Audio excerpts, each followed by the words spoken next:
Hello, I'm Barbara Green. I'm a professor of English at the University of Notre Dame and also concurrent faculty in gender studies. And I'm delighted to be with you today virtually to discuss Time and Tide and celebrate Time and Tide.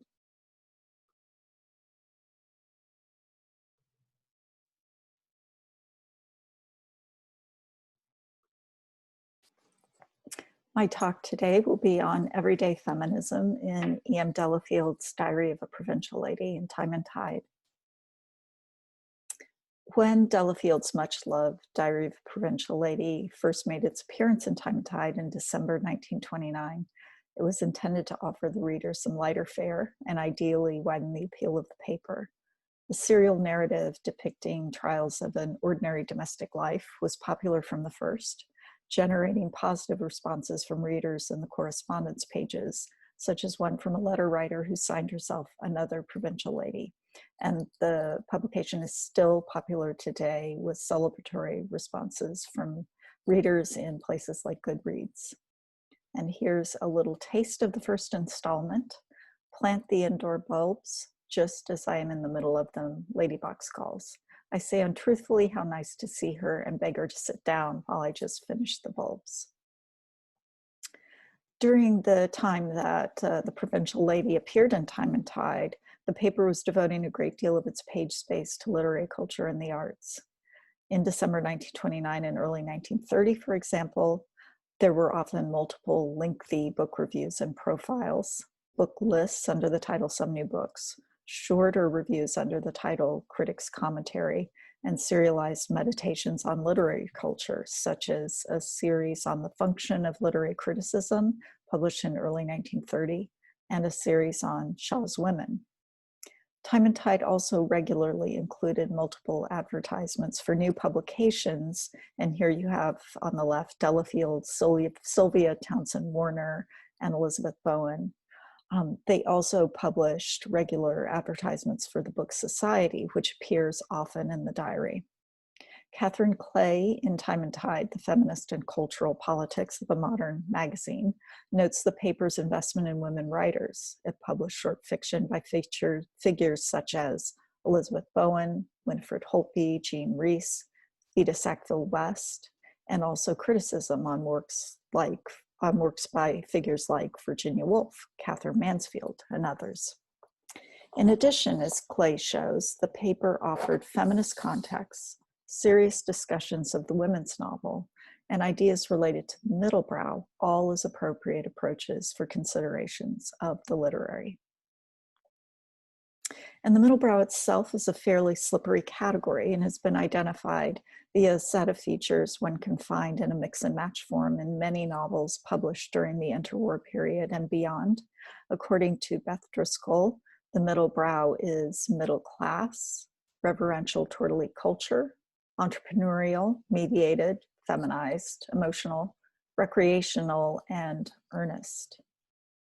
The middlebrow is especially striking for its in-betweenness. It's in between the highbrow and the popular, the difficult and the accessible, the elite texts belonging to minority culture, and the widely circulating texts belonging to mass culture.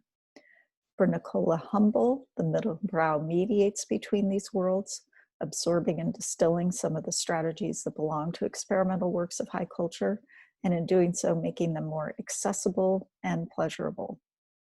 Certainly, the Diary of a Provincial Lady provided such a mediating function in Time and Tide, and it did so by demonstrating the workings of the mediating middlebrow within its pages. That is to say, the diary staged encounters between elite culture and provincial domestic ordinary life, and traced moments of friction as well as moments of successful accommodation between these worlds. The Provincial Lady received challenging and anxiety-producing recommendations from her book club, for example, but often either failed to read or failed to fully understand them. Here, am asked what I think of Harriet Hume, but am unable to say as I have not read it. Have a depressed feeling that this is going to be another case of Orlando, about which was perfectly able to talk most intelligently until I read it, and found myself unfortunately unable to understand any of it. The Provincial Lady excitedly attends gatherings of artists and writers, which include figures like the illustrious Time and Tide editor Lady Rhonda, or the very, very distinguished novelist pictured on the right, but she felt fully out of place. As a writer herself, the Provincial Lady focused on her shortcomings, her writer's block, her susceptibility to various interruptions by children and domestic tasks, her inability to accomplish her goals. In these ways, we can think of the diary not just as an example of the Middlebrow in the pages of Time and Tide, the lighter fare of the publication, but also a stage in which the competing claims of domestic and literary culture were dramatized and made visible. In addition, through its innovative form, a diary housed in the pages of a periodical, the diary provided a new genre that tied women's daily life to the periodicity of the periodical form. Jan Strother's Times feature, Mrs. Miniver, followed in the path forged by Delafield, as did Helen Fielding's Bridget Jones's Diary, one that is commonly associated with the Provincial Lady due to a shared humorous approach to daily life. Recently, however, I've been thinking about the ways in which the diary, despite its light touch, feels increasingly connected to the ways in which women war diarists and journalists noted transformations of daily life. Even before the Provincial Lady appeared in the pages of Time and Tide, women produced diary-like journalism related to war. Consider, for example, Olive Dent's Of the AD in France, bits of which appeared in various periodicals, or May Sinclair's war writing in the English Review. After the appearance of the diary, especially during the Second World War, women journalists and writers such as Naomi Royd Smith and Molly Painter Downs wrote serialized features on home front experience, or like Olivia Cockett, contributed to the collective diary writing project, Mass Observation. Like Delafield, these writers worked to exploit the rhythms of serial form as a way of getting at the patterns of women's daily lives with an emphasis on the ordinary. But where war journalism served as a kind of crisis diary and looked at the transformation of the ordinary under the pressure of the extraordinary, Delafield largely kept her focus on the non-event or a series of non-events. The pressure placed upon daily life in the diary is not a war, though an economic contraction certainly plays a role, but instead is the pressure of an ongoing conflict between domestic life and writerly ambitions, between the everyday and feminist ideals. The result is a kind of everyday feminism, born out of an awareness of the frustrating, repetitious demands of daily life on the one hand, and feelings of feminist intellectual commitments on the other. To put this another way, it makes a difference that the diary first emerged in the pages of a feminist publication rather than a daily paper or a women's magazine. As a feminist middlebrow text, the diary mediates relations between the feminist ambitions, critiques, proposals, and plans laid out in the pages of Time and Tide, and the claims of the domestic realm in which the Provincial Lady operates, the broken boilers, domestic complaints, limited funds, and needs of children. Feminism provides a key context for the diary, and as the Provincial Lady attends events with a, quote, talented group connected with the feminist movement, unquote, or is visited by a feminist acquaintance, Miss Pinkerton, she is forced to measure and acknowledge the constraints that come with her domestic responsibilities.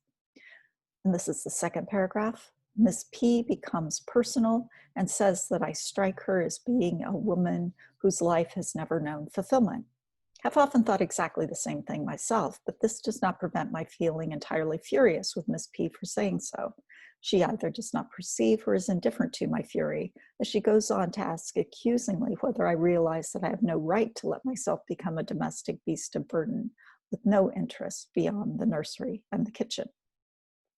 For the general reader of Time and Tide, then, the space of the diary might have provided an oasis where ambivalence, hesitation, frustration at inevitable shortcomings could be felt and safely expressed.